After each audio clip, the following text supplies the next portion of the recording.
Start कर दिया। Hello students, मैं विपिन सर एक बार फिर आपके सामने लेकर आया हूँ इंग्लिश पार्ट 2 ग्रामर्स में सेंटेंस को लेकर। और जैसा कि लास्ट लेक्चर में हमने पढ़ा कि मीन सेंटेंस क्या होता है और इसके कितने और कौन कौन से काइंड्स होते हैं। नाउ अब इस वीडियो में हम डिस्कस करने वाले हैं उन्हीं काइंड्स ऑफ सेंटेंस के डिटेल में।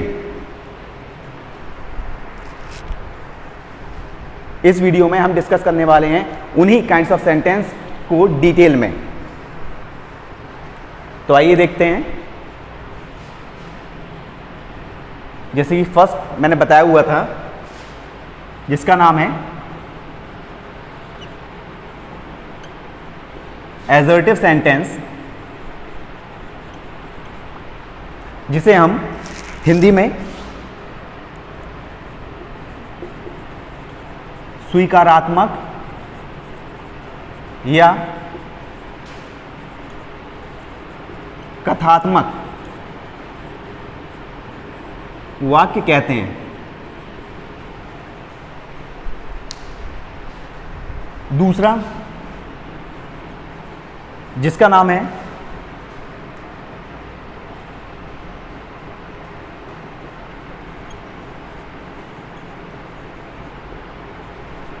इंपैरेटिव सेंटेंस, और जिसे हिंदी में कहा जाता है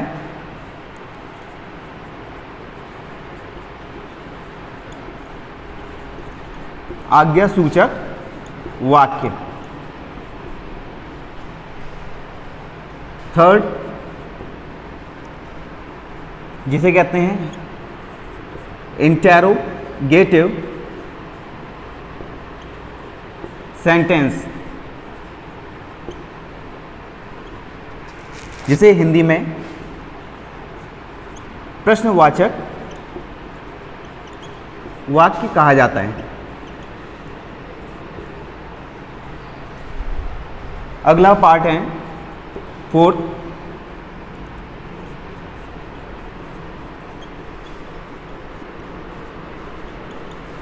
एक्सक्लेमेटरी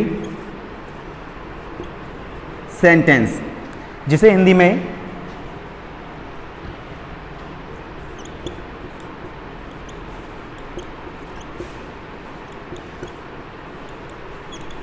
विस्मयादिबोधक वाक्य कहा जाता है। एंड द लास्ट इज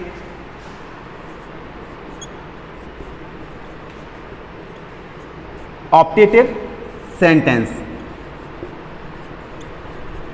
जिसे हिंदी में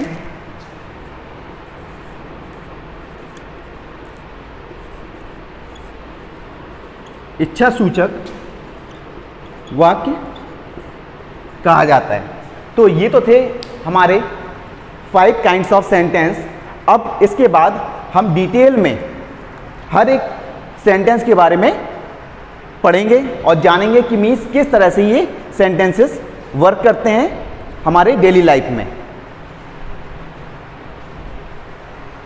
तो ये जो सेंटेंसेस हैं इनको हम फर्स्ट टू लास्ट ना समझ के लास्ट टू फर्स्ट 1 to 1 करके समझेंगे। तो आइए स्टार्ट करते हैं। हाँ, तो ये फर्स्ट टॉपिक जो हम स्टार्ट कर रहे हैं जिसका नाम है ऑप्टेटिव सेंटेंस, जिसे हम हिंदी में इच्छा सूचक वाक्य कहते हैं। तो ये ऑप्टेटिव सेंटेंसेस क्या होते हैं या ऑप्टेटिव सेंटेंस हम किसे कहते हैं? ऑप्टेटिव सेंटेंस वो सेंटेंसेस होते हैं जिनसे हम किसी भी विश या प्रेयर को रिलेट करते हैं। मीन्स जब हम किसी भी वाक्य के दौरान या किसी भी वाक्य का प्रयोग करके हम विश को रिलेट करते हैं, प्रेयर को या अपने मन की भावनाओं को, है ना, रिलेट करते हैं, तो वो हमारे ऑप्टेटिव सेंटेंसेस होते हैं या इच्छा सूचक वाक्य कहते हैं। रेपिटेशन के माध्यम से हम इसको समझते हैं।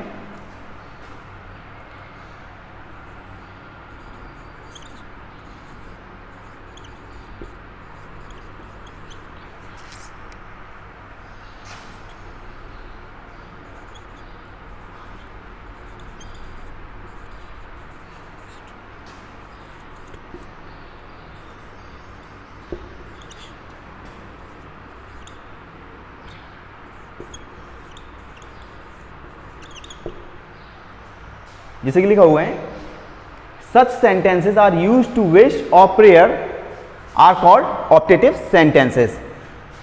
हिंदी में समझते हैं।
मीन्स वे वाक्य जिनका प्रयोग किसी के लिए प्रार्थना या इच्छा की अभिव्यक्ति की जाती है उसे इच्छा सूचक वाक्य कहते हैं। तो ये तो हमारा ऑप्टेटिव सेंटेंस होता है। आइए आगे हम उदाहरणों के माध्यम से समझते हैं और अच्छे से। तो ये जो मैंने आपके सामने सेंटेंसेस लिखे हुए हैं उदाहरण के तौर पे, इनके माध्यम से हम समझते हैं। पहला सेंटेंस दिया हुआ है, विश यू हैप्पी बर्थडे। तो मीन्स ये इस वाक्य से हमें क्या पता चलता है कि मीन्स किसी इच्छा, मीन्स एक प्रेयर का, प्रार्थना का, कि मीन्स आपका बर्थडे वाला दिन अच्छे से गुजरे। Wish you happy birthday. Next sentence दिया हुआ है, may you get a good job. ईश्वर करे आपको अच्छी जॉब मिले। तीसरा सेंटेंस दिया हुआ है, मे गॉड ब्लेस यू। ईश्वर आपको आशीर्वाद दे या ईश्वर आप पे कृपा करे। तो ये जो सेंटेंसेस आपके सामने दिए हुए हैं, इन सभी से जो एक्सप्रेस हो रहा है वो हमारे क्या है, मीन्स इच्छा, प्रार्थना।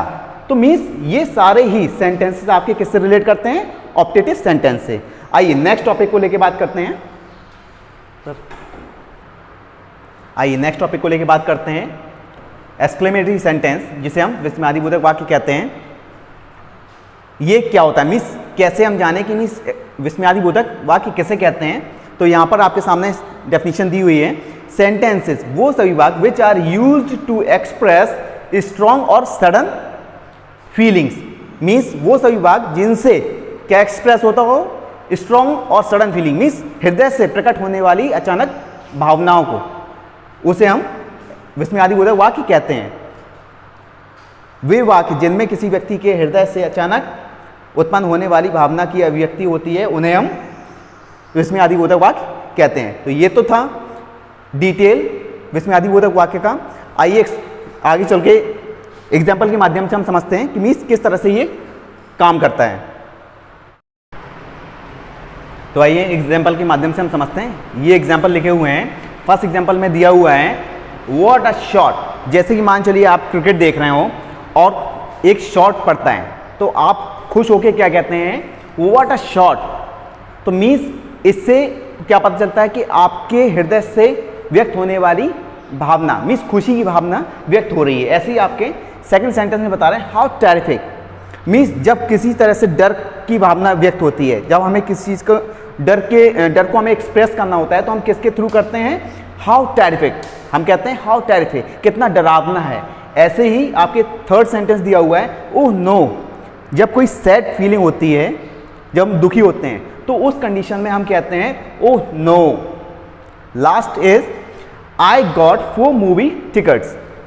मुझे कल 4 मूवी के टिकट मिले। मीन्स ये बात कैसे कही जा रही, खुश होकर कि मुझे कल 4 मूवी के टिकट मिले।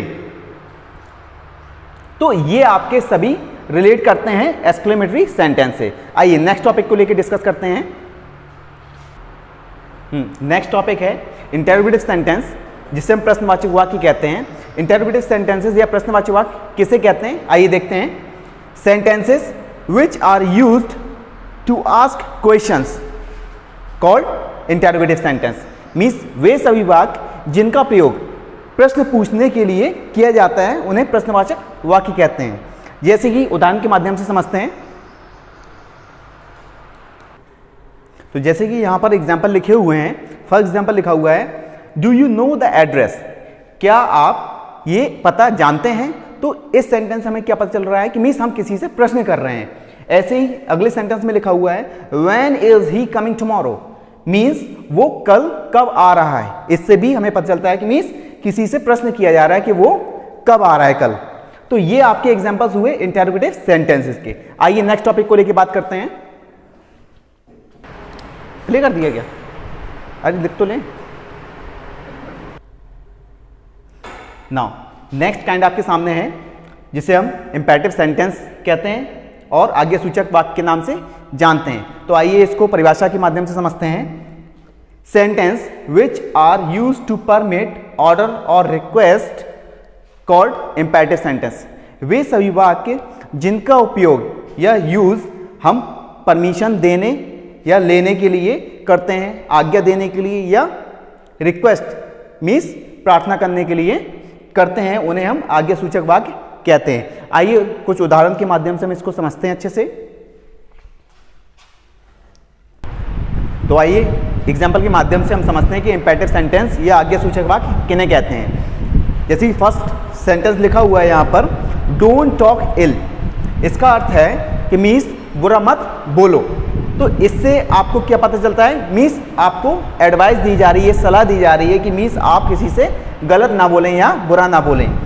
सेकंड सेंटेंस दिया हुआ है, सिट देयर, मीन्स आप वहाँ बैठें। तो इससे आपको क्या पता चलता है कि मीन्स आज्ञा का पता चल रहा है कि मीन्स आपको यह आदेश दिया जा रहा है कि मीन्स आप वहाँ बैठें। थर्ड सेंटेंस लिखा हुआ है, please bring me a glass of water. इससे क्या पता चलता है कि मीन्स प्लीज लगा हुआ है रिक्वेस्ट। जब भी हम रिक्वेस्ट करते हैं तो डेफिनेटली हम प्लीज बोलते हैं। तो मीन्स यहाँ पर लिखा हुआ please bring me a glass of water, जिसका अर्थ है कृपया मेरे लिए एक गिलास पानी लाएं। तो ये आपके कुछ सेंटेंसेस दिए थे मीन्स जो है, जिससे आप इजीली समझ पाएँ कि इंपेरेटिव सेंटेंसेस क्या होते हैं। आइए नेक्स्ट टॉपिक को लेकर बात करते हैं। तो आइए नेक्स्ट टॉपिक को लेकर बात करते हैं, that is assertive sentence. Assertive sentence को हम कथात्मक, स्वीकारात्मक या वर्णनात्मक वाक्य के नाम से जानते हैं कि मीन्स ये वो सेंटेंस होते हैं जिनसे किसी तरह की मीन्स सूचना या किसी तरह के तथ्य को हम रिप्रेजेंट करते हैं या उसका बोध करते हैं। आइए इसको हम परिभाषा के माध्यम से समझते हैं। आइए तो नेक्स्ट टॉपिक को लेकर बात करते हैं, जिसका नाम है एसर्टिव सेंटेंस, जिसे हम कथात्मक, स्वीकारात्मक या वर्णनात्मक वाक्य के नाम से जानते हैं। आइए तो परिभाषा के माध्यम से इसको और अच्छे से समझते हैं।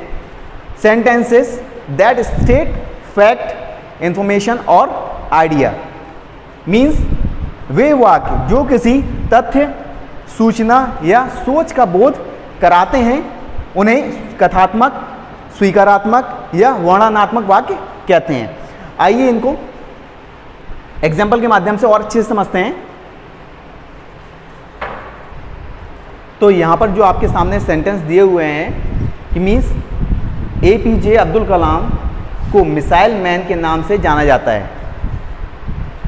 तो ये जो वाक्य दिया हुआ है ये एक एसर्टिव सेंटेंस से रिलेट करता है। ऐसा क्यों? क्योंकि इस सेंटेंस से हमें किसी फैक्ट का पता चलता है कि means APJ Abdul Kalam missile man के नाम से जाने जाते हैं। ये फैक्ट है, ये सच्चाई पता चलता है इसके इस सेंटेंस से।